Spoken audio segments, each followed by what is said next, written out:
तीन भुजाओं वाला बुनकर। एल्डरग्लो गांव में, जो वेल्सपायर पर्वतों की धुंधली चट्टानों और सरसराते पाइन वृक्षों के बीच बसा था, एक बूढ़ा व्यक्ति रहता था जिसका नाम था थारियन। वह कोई साधारण व्यक्ति नहीं था, क्योंकि थारियन के पास तीन भुजाएं थीं, एक ऐसी दुर्लभता जो उसे एक आश्चर्य और एक बहिष्कृत दोनों बनाती थी। उसकी तीसरी भुजा, जो उसके बाएं कंधे से निकलती थी, कोई विकृति नहीं थी बल्कि एक चमत्कार थी, मजबूत और फुर्तीली, जिसके उंगलियां हवा में नरकटों की तरह नाचती थीं। गांव वाले, जो अंधविश्वासों से बंधे थे, फुसफुसाते थे कि थारियन की अतिरिक्त भुजा पुराने देवताओं का वरदान थी, या शायद नए देवताओं का अभिशाप। जो भी हो, वे उससे दूरी बनाए रखते थे और थारियन जंगल के किनारे एक पत्थर के कॉटेज में अकेला रहता था। थारियन बूढ़ा था, एल्डरग्लो की गांठदार ओक वृक्षों से भी पुराना, उन कहानियों से भी पुराना जो आग के पास सुनाई जाती थीं। उसके बाल चांदी की तरह झरते थे और उसकी आंखें पॉलिश किए गए एम्बर की तरह थीं, जिनमें ऐसी गहराइयां थीं जो गांव वाले कभी समझ न पाए।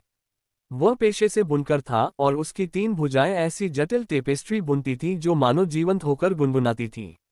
उसके द्वारा बुने प्रत्येक धागे में एक कहानी थी, तारों से बंधे प्रेमियों की, समय में खोई लड़ाइयों की, और उन प्राणियों की जो तब घूमते थे जब मनुष्य ने बोलना भी नहीं सीखा था।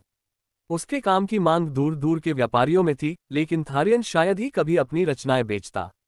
वे उसके बच्चे थे, उसकी विरासत, जो उसके कॉटेज की दीवारों पर टंगे थे, मानो दूसरी दुनिया के झरोखे। एक शरद ऋतु की शाम, जब आकाश लाल रंग में जल रहा था और हवा में ठंड की खुशबू थी, थारियन अपने करघे पर बैठा था। उसकी तीन भुजाएं एक ऐसी लय में चल रही थी जो स्मृति से भी पुरानी थी। चूल्हे में आग चटक रही थी और उसकी छायाएं उसकी टेपेस्ट्री पर नाच रही थीं। बुनते समय उसे एक अजीब सा एहसास हुआ, एक गर्मी जो न उसके दिल में थी, न उसकी हड्डियों में, बल्कि उसकी भुजाओं में। प्रत्येक भुजा में एक शांत ऊर्जा का संचार हुआ, मानो उनके भीतर कुछ जन्म लेने को आतुर हो। थारियन रुका, उसकी उंगलियां कांप रही थीं। अपने लंबे जीवन में उसने कई भावनाएं महसूस की थीं, दुख, खुशी, एकाकीपन का दर्द, लेकिन यह अनुभव बिल्कुल नया था। ऐसा लग रहा था मानो उसकी भुजाएं जीवित हों, न कि केवल उसके शरीर का हिस्सा, बल्कि किसी बड़े उद्देश्य का माध्यम। उसने इसे थकान समझकर टाल दिया और अपना काम जारी रखा, लेकिन यह एहसास बढ़ता गया। आधी रात तक, जब चांद नीचे और भारी लटक रहा था, थारियन इसे और अनदेखा नहीं कर सका। उसकी भुजाएं भारी हो गई थीं, जैसे किसी उद्देश्य से फूल रही हों। उसने उन्हें आग की रोशनी में उठाया और हाँफने लगा। प्रत्येक भुजा हल्के से चमक रही थी, त्वचा तारों की रोशनी में स्थिर तालाब की सतह की तरह झिलमिला रही थी। भीतर से हल्की हल्की आकृतियां हिल रही थीं, छोटी, अस्पष्ट, लेकिन निस्संदेह जीवित। उसकी भुजाएं, ऐसा लगता था, गर्भवती थीं, न कि मांस के बच्चों से, बल्कि किसी ऐसी चीज से जो पूरी तरह अलग थी। थारियन बुनकर कुछ ऐसा जन्म देने वाला था जो दुनिया ने पहले कभी नहीं देखा। पहली भुजा, स्मृति का धागा। अगली सुबह थारियन जागा तो उसकी बाईं भुजा, तीसरी भुजा, फूली हुई और चमकदार थी। यह अपने आप हिलने लगी, बिना उसके आदेश के करघे की ओर बढ़ी। वह मंत्रमुग्ध होकर देखता रहा, जब उसने हवा से ही एक सुनहरा धागा खींचा, जो युगों के वजन से चमक रहा था। भुजा ने बुनाई शुरू की, न कि थारियन की जानी पहचानी सटीकता के साथ, बल्कि एक जंगली, अनियंत्रित अनुग्रह के साथ। जो टेपेस्ट्री उभरी, वो उसके द्वारा बनाई गई किसी भी चीज से अलग थी। उसमें कांच के मीनारों वाला एक शहर दर्शाया गया था, जहां लोग प्रकाश के पंखों पर उड़ते थे और ऐसी भाषा में गाते थे जो थारियन की आत्मा को झकझोर देती थी। यह एक स्मृति थी, उसने महसूस किया, उसकी अपनी नहीं, बल्कि एक ऐसी दुनिया की स्मृति जो बहुत पहले खो गई थी। दिन बीतते गए और पहली भुजा अथक रूप से बुनती रही। टेपेस्ट्री बढ़ती गई, प्रत्येक धागा एक भूली हुई स्मृति का टुकड़ा। उसने बच्चों को चांदी के घास के मैदानों में नाचते देखा, प्रेमियों को पेड़ों पर अपने नाम उकेरते देखा जो आंसुओं की तरह रस रोते थे, और योद्धाओं को तारों की तलवारों के साथ छायाओं के खिलाफ लड़ते देखा जो चीखती थीं। भुजा इतिहास को जन्म दे रही थी, उन कहानियों को जो दुनिया के युवा होने पर खो गई थीं। थारियन को एक अजीब सा गर्व महसूस हुआ, जैसे वह एक पिता हो जो अपने बच्चे के पहले कदम देख रहा हो। लेकिन गर्व के साथ डर भी आया। ये शक्ति क्या थी जो उसके भीतर थी? और जब टेपेस्ट्री पूरी हो जाएगी तब क्या होगा? गांव वालों ने ध्यान देना शुरू किया। एल्डरग्लो से गुजरने वाले यात्री रात में थारियन के कॉटेज से निकलने वाली सुनहरी रोशनी की बात करते थे, हवा में ले जाई जाने वाली फुसफुसाहटों की, जो भूले हुए राजाओं की कहानियां सुनाती थीं। कुछ गांव वाले जिज्ञासा से प्रेरित होकर उसके दरवाजे पर दस्तक देने लगे, उस रोशनी के स्रोत को देखने की मांग करने लगे। थारियन हमेशा की तरह निजी उन्हें दूर कर देता, लेकिन इससे पहले कि वे टेपेस्ट्री की एक झलक देख लेते। इसकी सुंदरता ने उन्हें चुप कर दिया और वे सिर झुकाकर चले गए, जैसे उन्होंने कुछ पवित्र देख लिया हो। 7वें दिन पहली भुजा रुक गई। टेपेस्ट्री पूरी हो गई थी, एक उत्कृष्ट कृति जो थारियन के कॉटेज की पूरी दीवार को ढक रही थी। जब उसने इसे छुआ, धागे हिलने लगे और उसकी भुजा से एक आवाज आई, उसकी अपनी नहीं। मैं स्मृति हूं, उसने कहा, धीमी सांस की तरह। मैं वह अतीत हूं जो खो गया था। मुझे सुरक्षित रखो थारियन, क्योंकि मैं तेरा पहला बच्चा हूं। थारियन रो पड़ा, दुख से नहीं बल्कि विस्मय से। उसने टेपेस्ट्री को अपने चूल्हे के ऊपर टांग दिया, जहां ये हल्के से चमकती थी, एक ऐसी दुनिया का जीवंत रिकॉर्ड जो अब नहीं थी। उसकी बाईं भुजा सामान्य हो गई, न फूली हुई न चमकदार, लेकिन उसे लगा कि उसकी ताकत, उसका उद्देश्य कम नहीं हुआ था। ऐसा था मानो स्मृति ने उसके भीतर अपना एक हिस्सा छोड़ दिया हो। दूसरी भुजा, सपनों का धागा। कुछ हफ्तों बाद, जब सर्दी एल्डेग्लो में दबे पांव आए, वह एहसास फिर लौटा, इस बार थारियन की दाईं भुजा में। ये कांपने लगी, इसकी उंगलियां करघे की ओर बढ़ने लगीं। उसने हिचकिचाया, पहली भुजा की रचना को याद करते हुए, लेकिन जिज्ञासा जीत गई। वह करघे पर बैठा और दाईं भुजा ने नियंत्रण ले लिया, हवा से चांदी और नीले धागे खींचे जो चांदनी की तरह क्षणभंगुर थे। जो टेपेस्ट्री बनी, वो अतीत की नहीं बल्कि सपनों की थी, संभावनाओं से चमकती दृष्टियां। इस टेपेस्ट्री ने एक ऐसी दुनिया दिखाई जो अभी आनी थी। कांच के समुद्रों से क्रिस्टल के मीनार उभर रहे थे और लोग प्रकाश और छाया के प्राणियों के साथ हाथ में हाथ डाले चल रहे थे। वहां कोई युद्ध नहीं था, कोई भूख नहीं, केवल एक शांत सामंजस्य जो थारियन के दिल को तड़प से भर देता था। भुजा ने बच्चों को आकाश में महल बनाते हुए, प्रेमियों को बादलों पर नाचते हुए और बड़ों को युवाओं को तारों से बात करना सिखाते हुए के दृश्य बुने। यह एक ऐसी दुनिया थी जिसकी थारियन कल्पना भी नहीं कर सकता था, फिर भी यह उतनी ही वास्तविक लगती थी जितना उसके पैरों के नीचे का पत्थर। प्रक्रिया इस बार धीमी थी, भुजा विचारपूर्वक बुन रही थी, जैसे प्रत्येक धागा आशा का वजन लिए हो। थारियन को रात में ज्वलंत सपने आने लगे, उसकी नींद वही दृश्यों से भरी थी जो उसकी भुजा दिन में बुन रही थी। उसने खुद को उस भविष्य की दुनिया में चलते देखा, उसकी 3 भुजाएं फैली हुई, जहां उसे उसके अंतर को अभिशाप नहीं बल्कि वरदान मानने वाले प्राणियों ने स्वागत किया। वह हर सुबह आंखों में आंसुओं के साथ जागता, सपने की सुंदरता और अपने एकाकीपन की वास्तविकता के बीच फटा हुआ।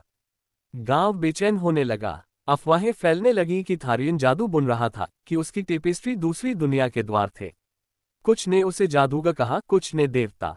एक युवा लड़की, लीला, ने हिम्मत करके उससे मिलने आई, रोटी की एक टोकरी के साथ उसकी रक्षा को चकमा देते हुए।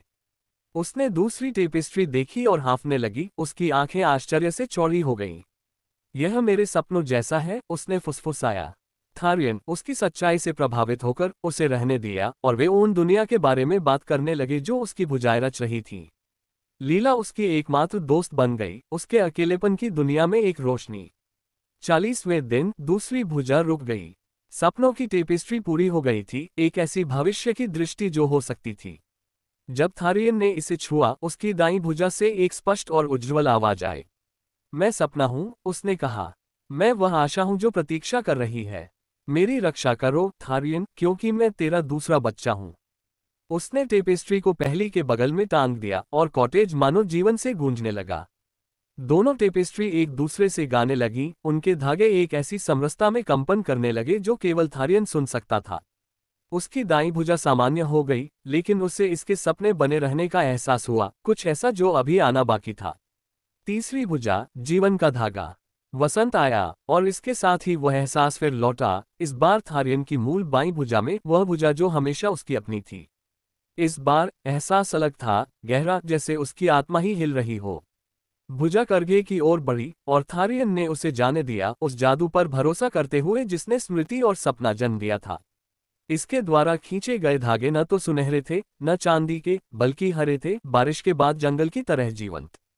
जो टेपेस्ट्री उभरी, वह जीवित थी, इसके धागे नसों की तरह धड़क रहे थे, इसके चित्र हर नजर के साथ बदल रहे थे। इस टेपेस्ट्री ने एल्डेग्लो को दिखाया, लेकिन जैसा वह था वैसा नहीं। इसने गांव को समृद्ध दिखाया, इसके लोग हंस रहे थे, उनके खेत प्रचुर थे, उनके बच्चे भय से मुक्त थे। इसने थारियन को दिखाया, न कि एक बहिष्कृत के रूप में, बल्कि एक सम्मानित बुजुर्ग के रूप में, उसकी 3 भुजाएं आशीर्वाद में उठी हुई। टेपेस्ट्री ने जीवन के दृश्य बुने, जन्म, विवाह, फसल, मृत्यु, सभी खुशी के एक धागे से जुड़े हुए। यह न अतीत था, न भविष्य, बल्कि वर्तमान था जो नया बन गया था। भुजा ने ऐसी तीव्रता के साथ बुनाई की जो थारियन ने पहले कभी नहीं जानी थी। ऐसा लगता था मानो यह उसके अपने जीवन को टेपेस्ट्री में डाल रही हो, हर स्मृति, हर सपना, हर अनकही इच्छा। वह दिन ब दिन कमजोर होता गया, उसका शरीर थक रहा था, लेकिन उसका दिल उद्देश्य से फूल रहा था। लीला रोजाना आती, भोजन और कहानियां लाती, उसकी उपस्थिति उसकी कॉटेज के बाहर की दुनिया की याद दिलाती थी।